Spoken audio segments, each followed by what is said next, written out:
Yo, welcome to Spittin with Spitter. It's Wednesday night. No place you'd rather be. Before we get this shit on the road, let me shout out my sponsors real quick. If you're looking for vape supplies, go to Lehigh Vape. It's 822 Nazareth Pike. If you're looking for some CBD, go to Mom and Pop CBD Shop, 312 Town Center Boulevard in Forks Township. They have everything you need from flour to gummies, tinctures, oils. Shout out to them two spots, man. To introduce my guest, and I hope the sensitive fucks don't cancel me because of your name, but it's your name. Stress the Whiteboy, my guy. What's happening? What up? What up? What's up, guys? What's up, world? They ain't gonna cancel you. People cancel that. That'd be stupid to do something like that, bro. Right? They could try. They've been trying for a long time. Nah, the reason why I have that name is because I would send out when I was trying to play songs and shit. Like, I would send stuff out, and people didn't think I was a white dude, and they're like, "Oh, the white boy." I was like, and that's what they called me. You know what I mean? So just stuck. No need to cancel me at all. And you know what, bro? I popped out this way. I can't help it. I am who I am, bro. Straight up. So. Straight up. We're going to have some comments coming in. Alan, what's up, fam? Shout out to Alan. That's my brother, Stress. And nice. What up, Alan? He came up with the name Spittin with Spitter back when we first started this thing.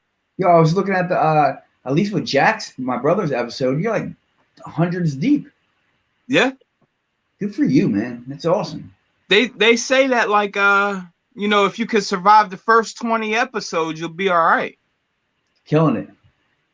I guess, man. I guess I got a real great supportive team around me. I think that.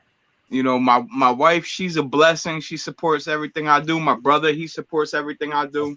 What's up, man? That's what's up. That's the biggest key of the team, man. Absolutely. And my kids support everything I do as well. So that's awesome. With them guys, I can't go wrong. There you go. But let's get into you. I'm about it. You are a worldwide touring DJ. Haven't done it for a while, but I've been around. Yeah, I've been around. Yeah. And you got some damn plaques on the wall. Yeah, for sure. That was a weird happenstance. I mean, before actually the gym class joint with Ghostface, that was actually my first official placement too. That got me the plaque. I had been working with a whole bunch of people doing songs, Porch Teachers, Rampage, Last Boy Scout, Flip Mode, bunch of people. Shout out to Rampage. I ain't heard that name he was one of my favorites from Flip Mode. Yeah. He was local. He was local for a while in the Philly area. Mm-hmm. Joints with him. I mean, I DJ for the Lords of Brooklyn for so long. I was doing, joints with them and Everlast, bunch of stuff, Even on one of the Lord songs, Rampage, they redid Wild for the Night. Lords of Brooklyn did, and he got on the song as well, So, but yeah, it's pretty crazy that first joint that I ever officially signed my name on, like, contract paper, production papers and stuff like that. That was it also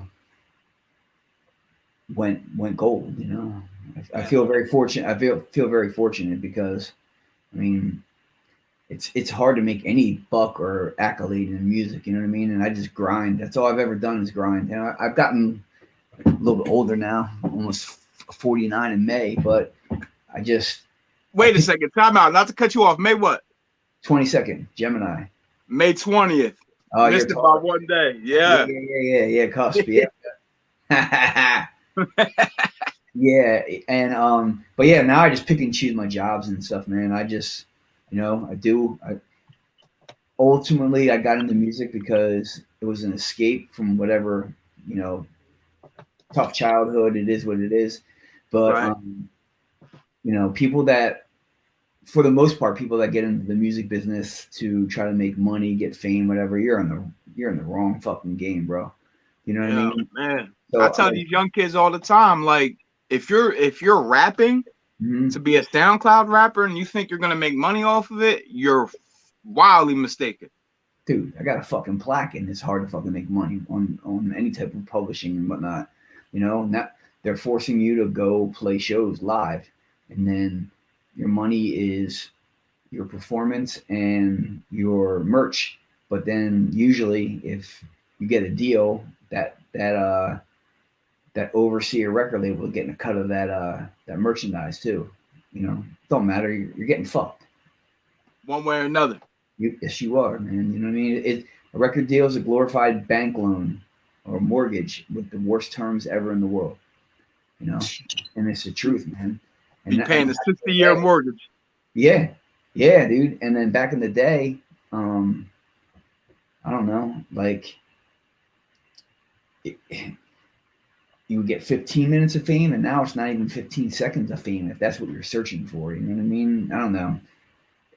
I just look at things differently. Like I said before we got on here, like I feel like I'm in the wrong business because I don't want to say I'm not built for the business. I just don't like the way the business runs, and it's just Right. like I feel like if I would have been like a scumbag or like a sketchy dude, I probably would have gotten a lot further. I killed him quietly. I've done what I've done. You know, no one. You know, I always try to give my little brother, my younger brother, advice because we do the same stuff and whatnot. And I always try to tell him like, yo, they can never take anything away from you. They can't take it. And success is perception. You know, Absolutely. you could have. You may have been just like rapping or doing something on the corner, and then you finally put a record out. Like that's success. Like if someone paid their hard-earned money for your record or bought a t-shirt from you or flew your it depends on what your goals or what you set the bar at, but at the end of the day, like success is perception, and they can't take it away from you at all. And you know, Exactly. I'm a lifer. My partner Chuck Treese is one of my best friends. He's older than me, Shout and out to Chuck. that's my guy, man. What a legend that guy is, man. Talent, man. We Yeah. talking musical talent. Yeah, he's the best, man. He's the best. And when my dad was alive, my dad didn't like many people, especially many people that I brought around. But the two people that he really loved was Chuck Treese and Culture Freedom from Porch's Teachers. Like, so crazy. Culture Freedom would call my house when I was delivering pizzas and shit, and my phone would get shut off and stuff. So he'd call the house, and I borrowed some discs for some beat machine stuff. And then he'd always call looking for me. My dad would be like, nah, he's working, delivering pizzas and stuff. And then they just built up this relationship on the phone, him always talking, whatever.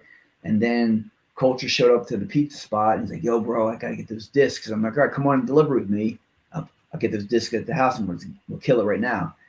Well, we go, and then him and my dad meet for the first time, and they just hit it off. Like, and then when Coach got in the car, he's like, yo, your dad's the best, man. I always talked to him for months and months, And then when I got home late that night, my dad was like, Coach's name's Kerry. He's like, yo, your boy Kerry's like a really nice guy, blah, blah, blah. And then my dad died maybe like a month later.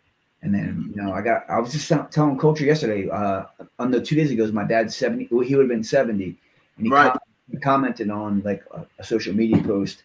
And I was just like, yo, dude, because like I was walking out of the driveway. I was trying to go handle some business for my mom, and he heard and he rolled up in the driveway. I'm like, bro, I said, I gotta go. I gotta go help my mom. And my grandmom was from Ireland. All my people were from Ireland. Right. She had an accent and all. And then 9 hours later, I come back and Culture's still sitting with like the craziest Irish family in the world. And he must have sat with them for like 9 hours, man. He's just class act, man. Those dudes, I got a lot of love for people, man, that don't give a fuck about the music aspect, and they care about the person and the people and the pain that you're going through. You know what I mean? They're not out trying to take something from you. You know what I mean? And absolutely, that's one thing about music and anything, any type of like success that you have. Like I said, and that's perception. It's like motherfuckers are coming, they're angling you, trying to get something. One way or another. Yeah. And I want to work with someone on vibes and stuff, like good people. A lot of ulterior motives out there. It's unfortunate. That's why I miss my boy Rich Quick, man. I love Rich. Yeah, me too. As my dude, man. He was my guy. And towards the end of his life, he would just like come. We would just play. We could say, yeah. He would come. The day would be nice. It's at the last studio. I was like, "We want to play hooky." He's like, "Yeah." He's like a city kid. And I'd take him to the woods. He'd be eating mushrooms, whatever. Maybe I was, maybe I wasn't. And we would just hike and towards the end of his life, we just chilled, man. He was just like the best, man. And I bang out so much music again. I'm on fire again, and he, I miss him as a person, but when it comes to like even like music, like I wish I had him here to continue like being part of the team, because he was part of the team with Chuck and I as well, you know. So Yeah. best, he's the best. You know, there's something about like that kindred soul, like you, your brother, Thank you. Rich, you Yes, know, like Chuck. I, Chuck. Chuck. Yeah. I met you through music, right? Yep. And Through I Adam. remember I met you through music. Yep. And I vividly remember like the first night I met you, we never talked about music. No. Yeah. We've never talked about music. Even to this day, like you're on this little thing that I do, and it's not I if I'm being honest, I could give a fuck less about music or accolades or what anybody does. Like my You know, like even when at the end of the day, it's like it's the way that I chose. Difficult decision, but it's the way I chose to try to make a living. You know what I right, mean? And at the end of the day, my dad was a steel worker. I know some of my people tattoo, some of my people are boilermakers or iron workers or steel workers or carpenters or electricians. Some people paint. Doesn't matter. It's at the end of the day, I say that a lot, but it's like, you know, what's your higher purpose? That's where I'm at these days. What's your higher purpose? absolutely. I tell people like, let me stop saying that. It's when I have conversations and someone asks me like what I'm doing this for, and like my primary purpose, like from the time I got clean till the time they bury me, is to help people Yeah, one way or another, to be as selfless as possible and just to help people. yeah. You know, I went on. My whole life I've been that way, and you know, it too much of anything is bad for you, and I helped too much to the point that I felt like I was like the only way I can describe it is like growing up having an aquarium fish, you mm-hmm. know, and then a fish dies. I feel like I'm not dead, but sometimes I would float. I'd be dead, the dead fish, and the rest of the fish don't care. They're still eating that fish. They're pulling from the fish, and you know what I'm saying. Right, And so I learned at the end of the day, I have to be able to help myself before I could help you. You know, exactly, and and so there were times that I wouldn't help myself, and I would do myself a disservice because motherfuckers mistake kindness for weakness. all the And time. so I learned my lesson. And I there's nothing wrong. Like I said, they can't take anything away from me. So that said, like I can no, I want to work with that dude. Oh, that person called. Yeah, maybe I want to work with him. Maybe I don't. I don't. I really like. I love music, but like I mean, I started on pads by being a DJ, but then I started producing like full bands, rock bands, hip hop bands, pop bands, full fledged things. I just rather work with Chuck. Right, Too many egos, dude. Too many egos, and again, that's why I say Jack and I are not necessarily built for the business aspect of it because I think I try to teach him, and he is, and I do as well. I always check myself and try to be humble, as humble as possible. There's always someone better than you, or tougher than you, or more creative than you. Whatever you do, there's always going to be someone better than you. You know what I mean? right. It's just how you apply what you're good at, and how can you make a mark? That's how I look at it. So You won't find a set of brothers more genuine than you and Sev, man. I'll tell you man. what.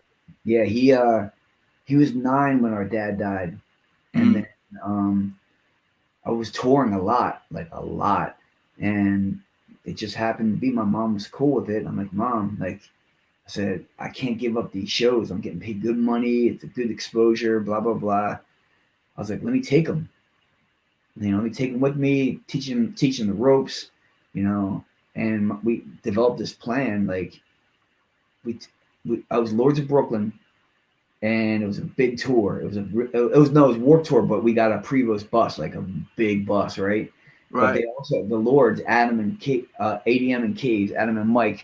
They have a younger brother that's Jack's age, and their mom and sister were killed in a hit and run. Mm, So they're kind of in the same situation that Mike and Adam were being father figure to Andrew. And so Jack and Andrew, they were like 13 on tour. Jack got his first cell phone, and their job was to get us breakfast, lunch, and dinner. Not like we were slaving them or anything, but we're going to teach you responsibility and get the orders right. And then you get the flyer for what stage we're playing, whatever. And then once you're done, you can go anywhere you want on the complex. You just have to check in with this new cell phone that mom bought you and check in with every hour. Dude, first day, it's summer, I'm playing the first gig. I'm in a lawn chair, no shirt, Hawaiian hanging. Then I see like Brian from Bouncing Souls, who's, I know him from playing back. He's like, yo, what up, Stress? I'm like, yo, what up? He goes, who you out with? I'm like, oh, I'm out with the Lords. So we caught up real quick. He goes, oh yeah, this t-shirt's for some young kid. Says his name's Seb or Seb1. And I'm like, he said, for the Lords. I'm like, oh, yo, it's my little brother, man. So then maybe 10 minutes later, I see like a bunch of people coming, these giant green, like spiked mohawks. And it's Jorge from the Casualties. He's like, yeah, this t-shirt's for Seb1. I'm like, geez, oh man. And then one day he calls and I'm like, yo, you're late. I was giving it to him. He's like, I'm sorry, Jeff. I'm sorry, but I'm with Joan Jett right now. I'm like, whatever. And she's like, yeah, he's with me. I'm like, how did this kid infiltrate? The next day was Taleb Kweli. And then how I ended up meeting, how I literally have a plaque is because Jack did a graffiti piece with t-shirt on a trailer. It wasn't permanent. Just took like a t-shirt and did like a grind piece. Someone snitched on him. They had to have a meeting with him. They didn't kick him off the tour. But then after that, Jack was late to go get us lunch. So he was there. And then Jack was, some dude came up to him and was like, yo, I heard you're that kid from the Lords. I heard you're that kid that works for the Lords that got busted writing graffiti. And Jack's like, yeah, it was close. But they're not kicking me off because I don't want to, that would ruin it for my brother.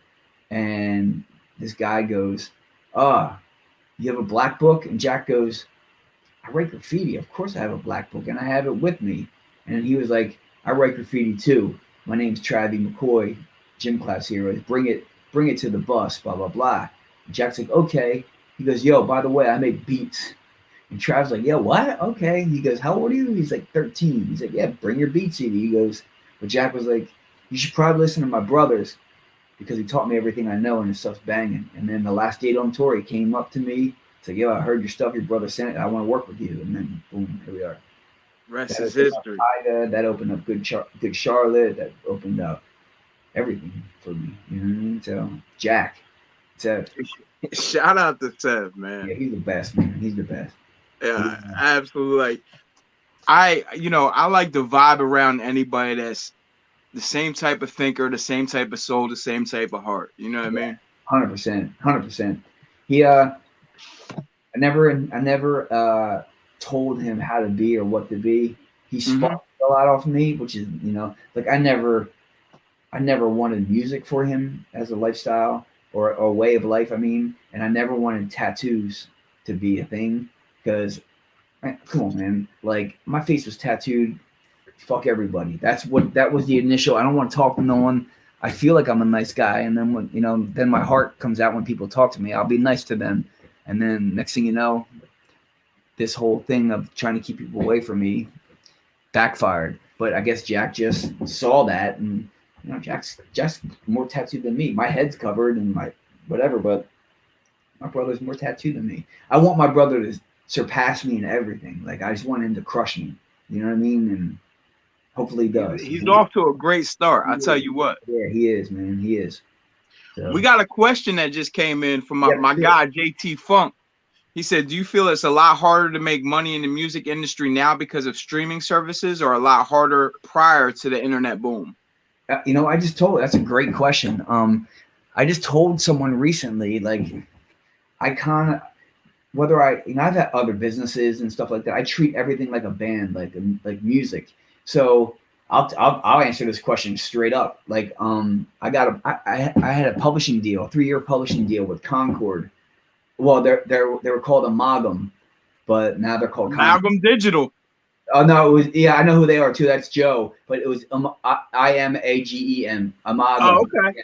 They were like Pink Floyd, Elvis Presley, whatever. So when I signed in the deal, I knew the president, and there was like this giant. It's probably the size of that big TV, a giant check, like publishers clearinghouse, and unreal. So the answer to your question is it's way harder now because that check, it was for a song, Daft Punk and Pharrell, Get Lucky, huge song, right? So hypothetically speaking, this is like caveman math, but if TJ and Stress, TJ did the words to that song and Stress did the music, and we karmically correct split it 50-50, each spin is supposed to generate 13.9 cents a spin, rounded up to 14 cents. The check was from Spotify, and I don't know if it was forever from the time they printed that check till the beginning or 1 month. I don't know, but it was 80 fucking million plays. 80 million plays. Damn. So if we did that, right, if that was our song, 80 million plays, and we split it 50-50, round that 13.9 cents to 14 cents a spin times 80 million, that comes out to approximately $1.2 million. That's why hit records generate revenue. You get 600K, I get 600K. That fucking check was for $50,000, bro. Like what we're getting raped, literally Right. getting raped. Apple Music pays a little bit better, I think, but not much than Spotify. There's a loophole.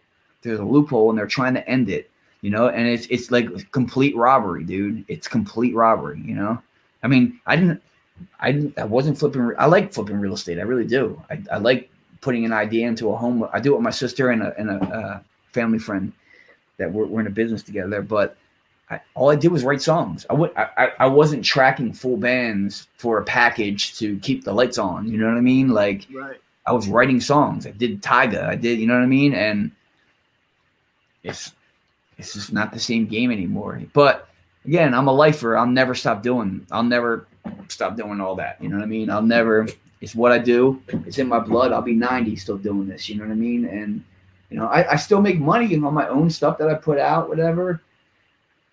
It's the roughest game. So that said, to that question, yeah, it's harder now because you don't have a fighting chance. Even if you have a fucking hit record, you're gonna see your money by getting fucking 50 grand a show.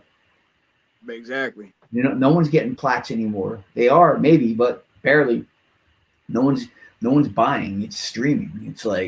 It's basically TJ dance. Boom. You want your money? Dance. You're like, yeah, exactly. Yeah, come on. You don't need a record label, man. You don't. I mean, yeah, they have good like publicity and stuff, but you can hire your own publicist. The whole point is you're paying for it anyway. You either pay it out of your pocket up front, or they're going to take it. You're not seeing a dime of that money until they recoup everything, and then maybe TJ finally is about ready to recoup some money, but they'll be like, nah, tax write-off. We're going to dump this money into someone else, and you're always fucked, man. Like. It's gangster, dude. It's shady ass fucking game. It is, man. It really is. So, the indie way is the way to be. It's just that was a good question, man. I often wonder if I'm ever gonna dust the mic off and do it again. Right? If you love it, do it. Exactly. And like I always look at music like soul therapy to me. My music's never been, I'm not ever making music for somebody else. Right. You know what I mean? If you gravitate toward it, cool. And I had so much fun doing it that way. I couldn't imagine giving my money to somebody else for all the shit that goes into my music. Oh, Oh man. They do it. They do it all day, man. I mean, I can give you horror stories of like every for the most part. Every single like nightmare thing it's kind of happened to me. I mean, it probably happened to everyone. That's, like that. It's happened to everybody in some way. Someone stole your shit or someone stole your idea. It's just the life that we live in. This art, art. imitates life. Life imitates art. It's very reciprocal. But I hate the music business. I hate the snobbery of the music business. Right. Like, but it's I'm a lifer in it, man. It's like it's weird. It's just weird, man. I don't do well with ego, bro, at all. And Nah, I have a bad me neither. I have a bad reputation. I don't have a bad reputation. I know what I want in the studio, and I can get a little bit gnarly. And if you give me an ego, I'm gonna need to be more gnarly. It is what it is. I mean, Absolutely. But ego's the worst in the music business, man. And like I said, I'm fortunate to have done what I've done, right place, right time. But no one could ever take away from me. Like I'm fucking 49 years old almost. I love those fucking crates of records. There was no fucking Serato. I was with a fucking with a Yo, no type of Serato. I didn't even have a fucking person carrying my crates. I did that shit myself.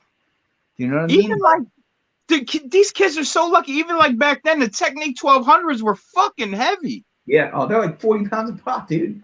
You throw two of them in a mixer in a coffin, you're lugging them, and then you're trying to carry records on top of it. Yup. It was a rough go, man. And I did everything myself. And then I'm that type of guy that I pack up my shit a certain way, only because I don't want nothing to happen to it or whatever. So, but I don't have an assistant here. I work everything by myself. Everything. I do everything. But I prefer it that way. I have all control over everything. I hate recording. I love the mix, but I record out of necessity. Right. I know it's going to be done the right way, the way that I want it. You know what I mean? But I don't like to record. I don't.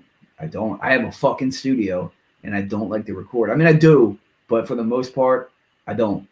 Like when it comes to like MCs at this point in my life, it was only Rich. That's all I really wanted to work with was that.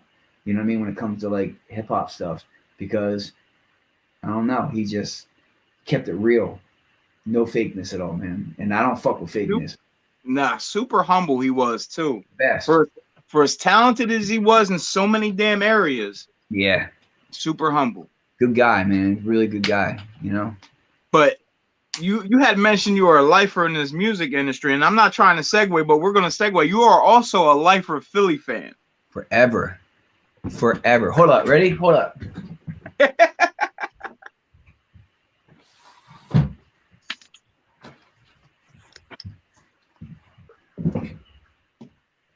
Yeah. That was under my seat for 05 Super Bowl. Me and my best friend Flo down.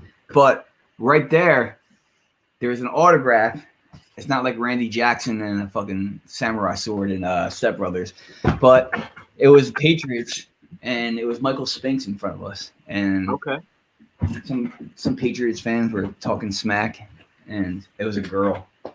And she kept being really ridiculous. So this was crazy stress days. I'm very calm now.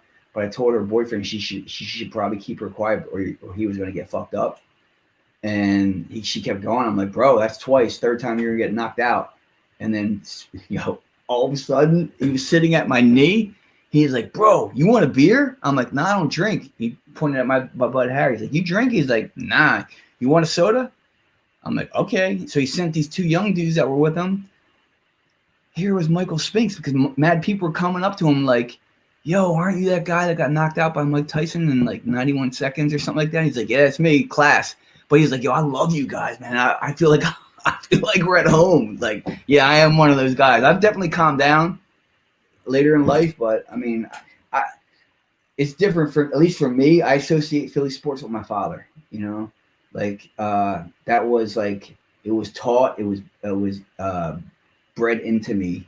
Like, I mean, come on. The first thing my dad ever said, he was sitting down. I'm like, yo, Dad, what are you doing? Like, as a boy, I have a pretty good memory. I was like, what are you doing, Dad? He's like, I'm watching football. I'm like, oh, can I watch with you? He's like, yeah. He's like, the first thing you're going to learn about football is to hate this goddamn team. And it was the Cowboys. Yeah. Not wrong. I know, right? But not wrong. Yeah. It was a happy day when we won. Because I tied to my dad, Right. I tied with my sister Janice, my brothers, you know, like it's a family thing, you know what I mean? So, yeah, I mean, it's a bunch of men getting paid ridiculous amounts of money for a sport, you know, and I get it.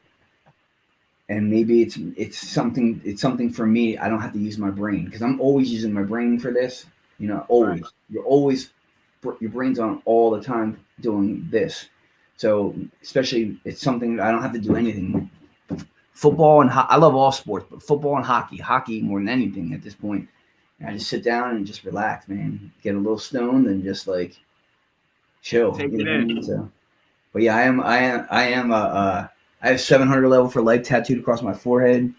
That was the first time. Yeah, ridiculous, ridiculous. One time I was going. Freddie Madball and I were going to London, and it was a Giants Eagles wild card game. And bro, we won. And then I saw my two dudes out, and I was like, all right, guys. I gave them a pound. I was like, I'll see you in London in 2 days. And then as soon as I walked away from them, maybe 20 steps, all you got to do is type in on YouTube "drunk Eagle fans." I've never drank alcohol in my life, and there's me.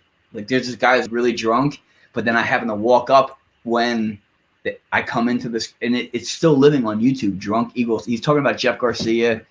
He was so annihilated, and I just happen to walk away from my friends to say, like, "I'll see you guys in London in 2 days," and then here I am on this. And then it went viral again because Jeff Garcia ended up retweeting it, and it was living again. It's just like my little Eagles 15 milliseconds of like fame. I stopped going to Eagles games a lot, man, because I would get into too many altercations, man. Literal altercations. Like, I mean, why for what at a fucking football game? Like, why? Like, and it wasn't me, but I ended up getting in it. Like, I wouldn't start it, but you know, it's just like I I'm at the point now. I'd rather be in the privacy of my own home. You know what I mean? I literally live in the woods on a creek, a big creek, and I'm surrounded by fox and coyote, mink, and I'd rather be around them than idiots. Even the last situation was Hurricane Sandy, and Jack knocked the guy out. Seb knocked him out, put him to sleep. It was me and this guy, and I kept piecing him up. And he was an Eagles fan. It was like green on green violence, bro. It was like, I can't believe I'm fighting my own people. This guy was so annihilated. I'm like, I don't, why do I even want to come down here and do this? And then all of a sudden, boom, and Jack just, I'm like, who the hell? And I was so mad at him. But I was also proud of him because he handled it. Like, you know what I mean?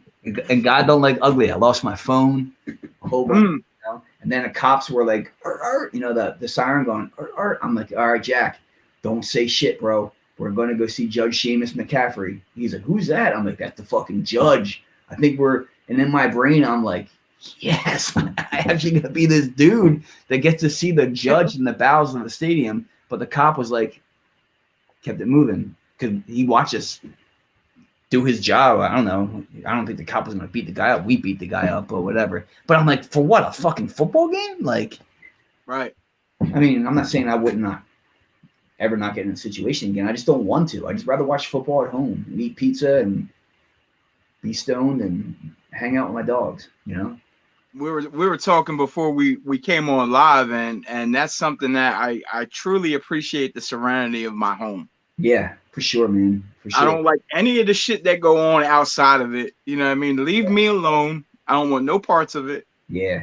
You know? I don't let people hear that I don't want here anymore, man. I'm not letting people hear screw up the vibe and the energy, you know what I mean? And like, it's dark out here, bro. It's fucking dark. I hear weird shit, and I'd rather that than human beings, man. Because at the end of the day, you know a coyote's gonna bite you if it has to. You know? Yeah, for sure. You may have someone here, you're fucking literally breaking bread with these motherfuckers, cooking with them or whatever, cooking for them, and then you turn around, they're like in your back. You know what I mean? So yeah. It's just weird, man. Humans are I mean, I am one, obviously, but humans are just a funny. It's not hard to do the right thing, man. No matter what game you're in, what street you're on, what business you're in, it's not hard to do the right thing. And sometimes the right thing's not always the legal thing. We know this, you know that, but it's not hard to do the right thing, and that's something a lot of people I think they need to think about. It's not hard to do the right thing, even if it's not the legal thing. It doesn't matter. It's Right. hard to do the right thing, and 100%. I always try to do the right thing, and I always try to instill that into Jack, to Sev. But I can't worry about humans anymore doing the right or wrong thing. I just cut them off. I cut them off. I don't answer calls. I mean, I'm not gonna name names, but it was in our circle. I got Right. so many names of people in our circle, people that I don't really fuck with. But one of them, after the whole gym class stuff and with Ghostface, someone hit me up, like literally, yo, I'm gonna need that Ghostface connect. I'm like, who the fuck are you, bro? Like, who you telling me you're gonna need a Ghostface connect for? For what? What the fuck you do for me? Like nothing. You know what I mean? Like I Right. can't. He hit me up again for beats again a while back. This is like Ghosted, and I was Mhm. like, I thought it was like a spam thing. He reached back on to like Twitter. I'm like, yo, I was like, oh shit. I had like 103-degree fever. This was like 5-6 years ago. It was on Christmas Day, and I'm sick. My ex-wife ended up going to her family, so I stayed home. And then I looked at Twitter, said, Ghostface Killer's file. I'm like, and it was. Then he hit me up. It was like he wants more beats, but it was just trying to make it work, and it never really came to fruition the second time. But that's my favorite.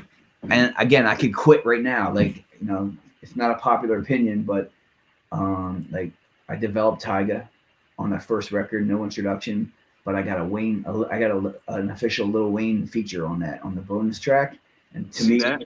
that's not he's like one of my favorites, and then Ghostface is top 3 for me. I just love everything about Ghost, so It's bucket list shit, man. Most people can't say that.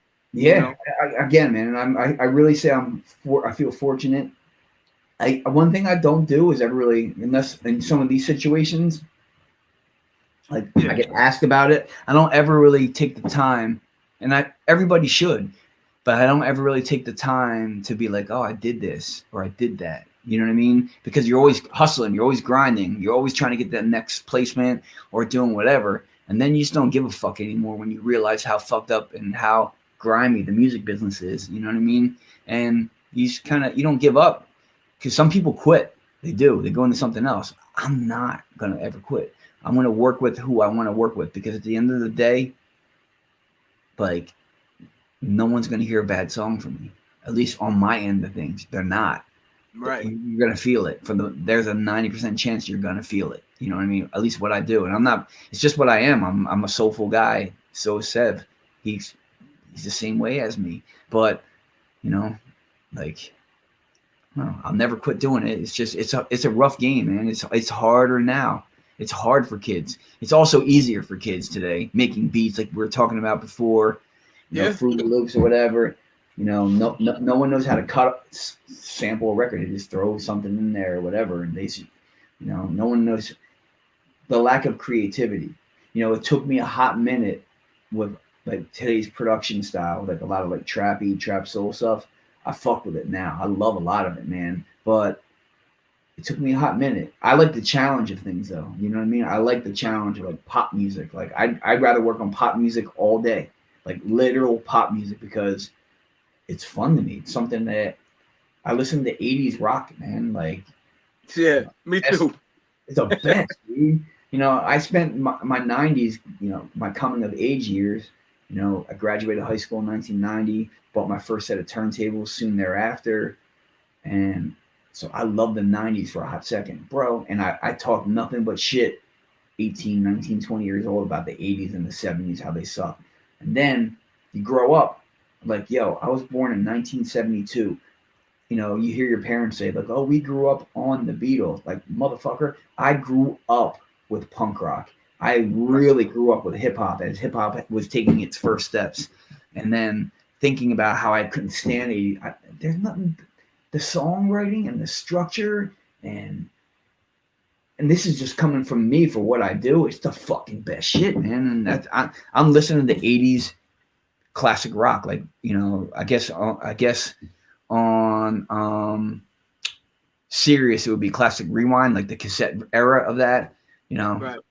that's my shit, man. I love all cassette. I love all '80s. Oh, sorry, '80s were the best toys, the best technology. You know what I mean? Coming up, and now kids are like this today.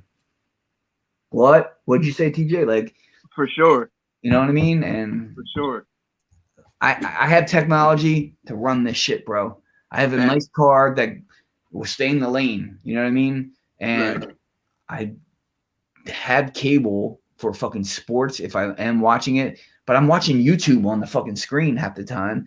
Other than that, I'm out in the woods, bro. I'm literally out in the woods or walking my dogs in the woods. Like I'd rather do that than be like in a virtual fakeness, and that's what's wrong with that's 60% of what's wrong with the world right now, man. It's just fucked You up. are 100% correct. I catch myself, I listen to like a lot of long hair band, Me too. 80s, 90s, Yeah, man. and it just takes me back to like a better time, you know? And that's the truth, dude. It's really the truth, and it doesn't. It could be anything. That's Yeah, the beauty and the gift of music. It takes you somewhere, and it takes you to a better time. You know what I mean? And absolutely. times are fucked up. No matter how which way you look at it, times are fucked up. You know, so One um, way or another. music is a is a saving grace for a lot of people, man. Especially for me. Sure. I mean, Yeah, music definitely, there was a point where music definitely, and to this day, still saves my life and keeps me off that hell edge, yeah, hell yeah, man, hell you yeah. know? I go through stages like what I want to listen to, but I mean, I've been listening to a lot of fucking double XX posse.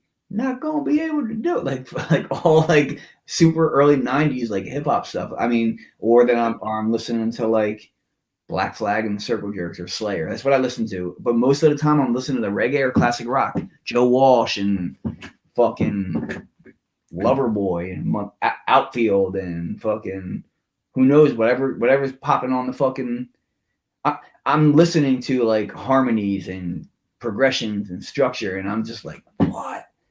How did I not think this was cool at fucking 18 years old or something like that? You know what I mean? When I was 18 years old, I'm like listening to fucking, I don't know, was it? Oh, Gangstar, who's going to take the weight was popping at the time. You know what I mean? That's the kind of era, 89 and 90. You know what I mean? And 80 stuff, shit's whack. But now it's like that's all I listen to now for the most part because it's cool. Yeah, and I'm always learning. I'm always learning about music. You know, I've been doing this for a while, and I'm always learning. Chuck, and I become because of Chuck. But Chuck is the guru MacGyver of music. Like he knows so many shortcuts and tricks that are so unorthodox. But the stuff that we do here is like he's just my dude, man. We're like we've been a married couple for 50 years. We don't even need to talk sometimes. We've never argued once. I've never argued with this guy. I've never had a disagreement with him, especially in the studio. Like, and there can be creative differences. He For sure. says something, I take it in like a sponge, and I respect it because he's been doing it a little bit longer than me, you know? And Value that opinion. yeah, of course, man. People that don't take in opinions, they're missing out, man. It's like the same thing as a producer who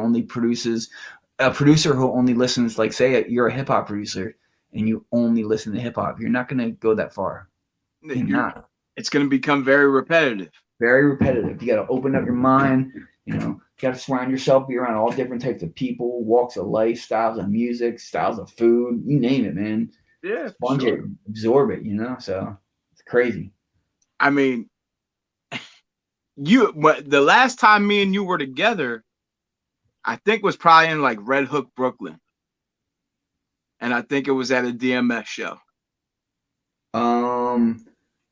I think it was Jason and Uh, Danny. oh yeah, and Beat Us played that night. Yeah, Yep. Rich came up with me that night. yeah. Yeah. And that's being around different people, right? Yeah. That's Yep. all like-minded but different. You Yeah, know, for sure. you Good. need that. You Yeah. need that. Yeah. You need. Again, my dad always told me it's my job to discern who I want to be friends with or not by their character. You know what I mean? And just because, like, for instance, like there's people in music that I can't stand. Right. But I love their music. I'm mature enough to discern unless they're like a kid toucher or something like that that I don't know about. Like I'm not gonna rock anything like that. But I could have legit fucking beef with you. But if Right. that music's good, in my world, the song is God, man. The song is the universe. Absolutely. And everyone And else. I'm the same way. I'll listen if it's great music and it's timeless music. I'll listen to it, unless you're like one of them people. You Yeah, know, like, there's a little list I got that I'll never play a song from them again. yeah, for You sure. know what I mean? For sure. Yeah, I'm like that too. And there's some people that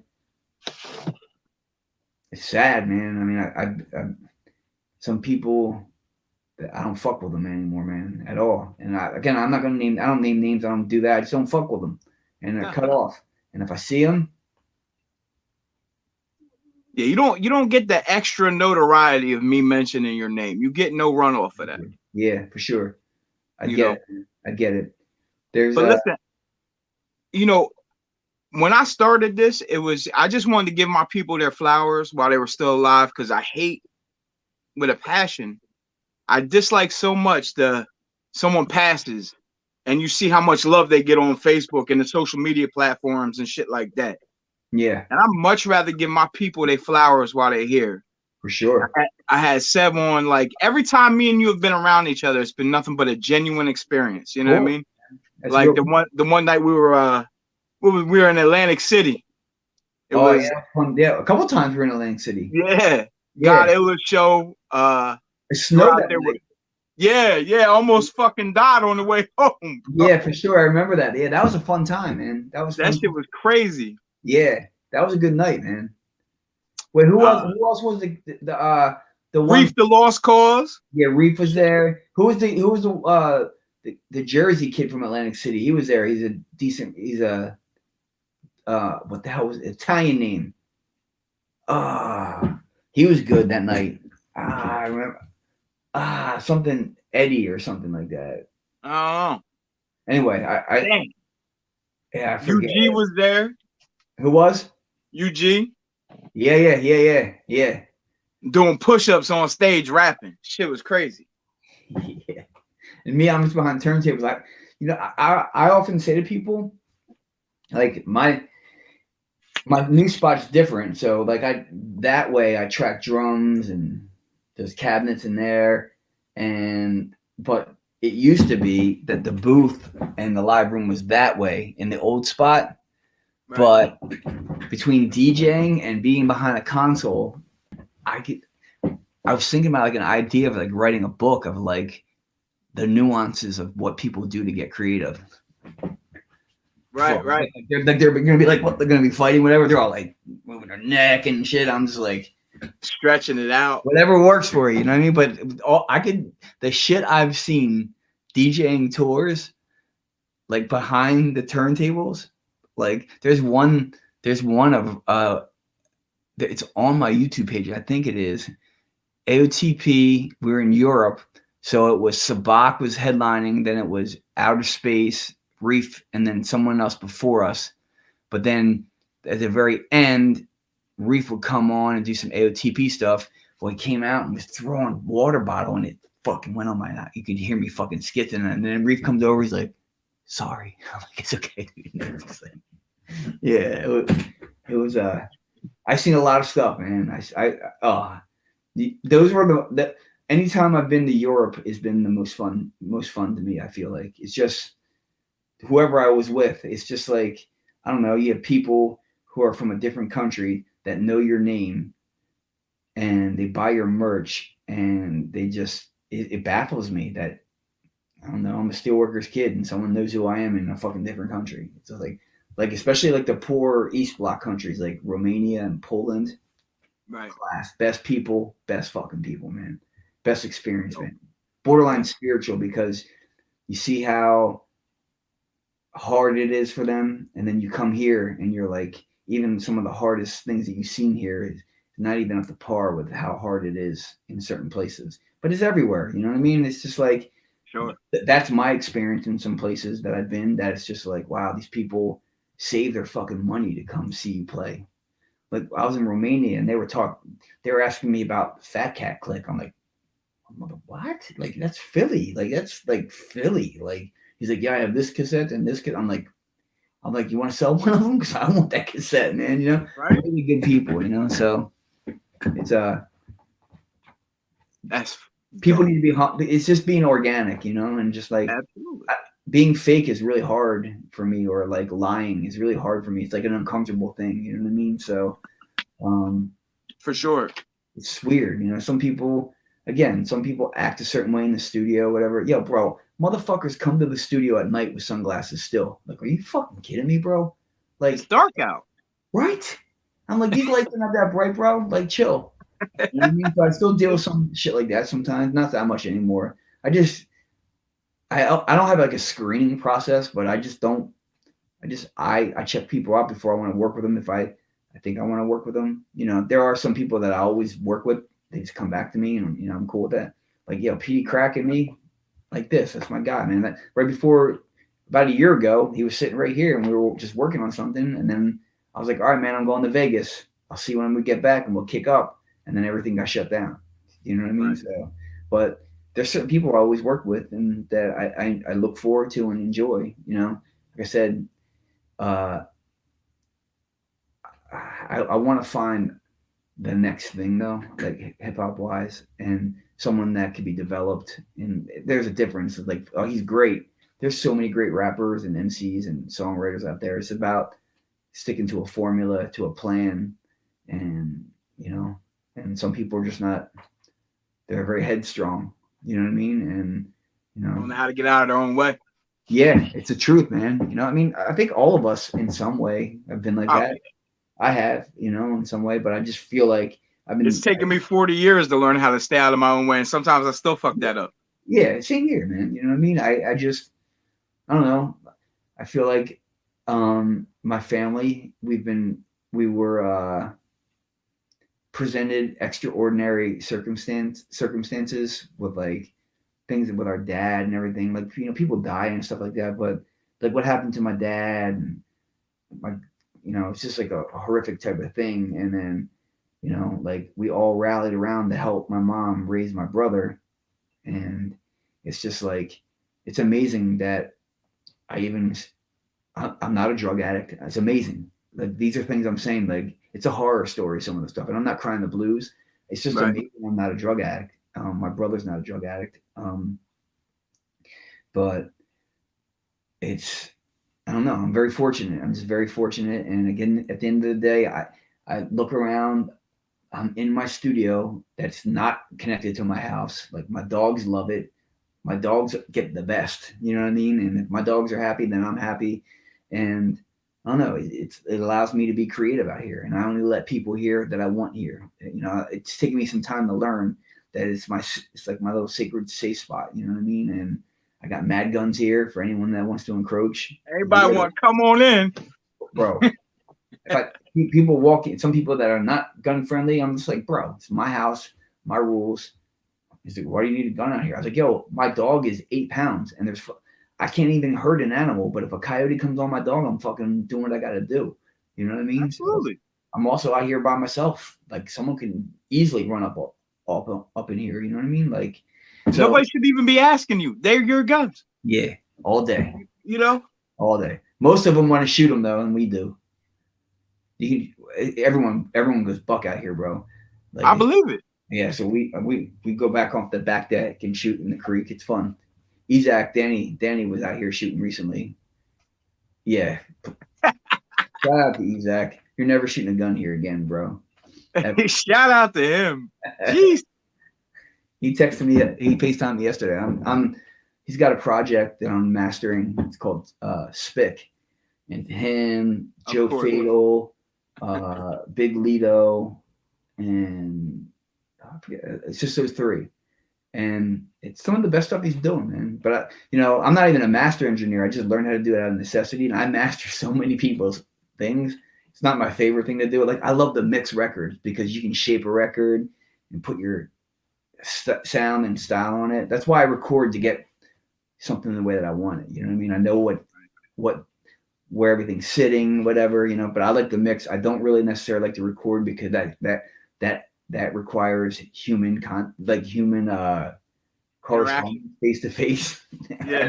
That's terrible.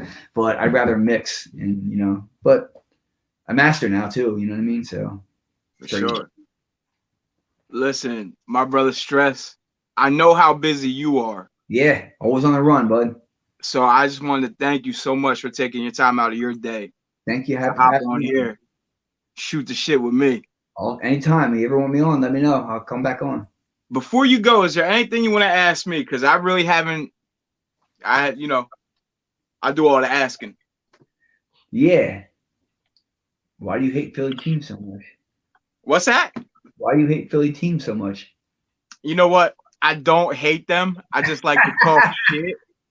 I don't want to tease you, man. My wife is an Eagles fan. My God bless brother's a diehard Philly fan. God bless him.